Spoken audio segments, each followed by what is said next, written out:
I think we're all trying to figure out what exactly is true, what is not, what is a cover-up here. Where do you stand on this? Break it down for us.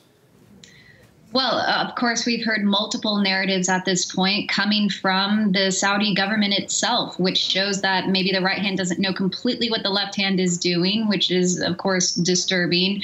The talk of a cover up is possible. The talk of a botched interrogation gone horribly wrong is plausible. Whatever the detail, though, I think the focus here, at least for the White House, is on coordinating that damage control with the Saudi government. And so they're not going to allow the inconvenient details of the leaks coming out from Turkey, of the investigation, of the investigative reporting that we're seeing surround this, interfere with that bilateral strategic relationship. Right.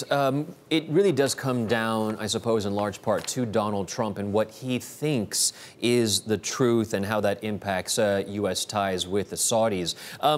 To what degree do you think this has to do with the trade deal, with U.S. arms trade deal, $110 billion that they signed earlier?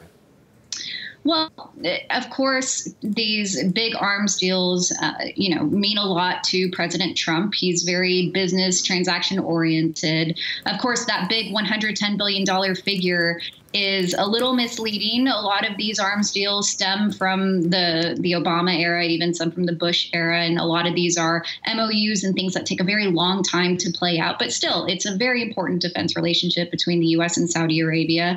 And, that is something that the White House will maintain. But we could see some real interference from Congress, given that this is an issue that is galvanizing a big bipartisan reaction. And this is where you have powerful figures like Senator Lindsey Graham, who sits on multiple committees, including with influence on appropriations, that could, stem some of those defense sales as they're announced in more of a piecemeal basis. And we actually already saw hints of this in very close Senate votes on arms deals that were linked to any potential civilian casualties in Yemen. So I think that trend was already there of a congressional response to limit arms deals between the U.S. and Saudi Arabia. It's not like all those deals go out the window in one fell swoop or anything like that, but you could very likely see some interference there.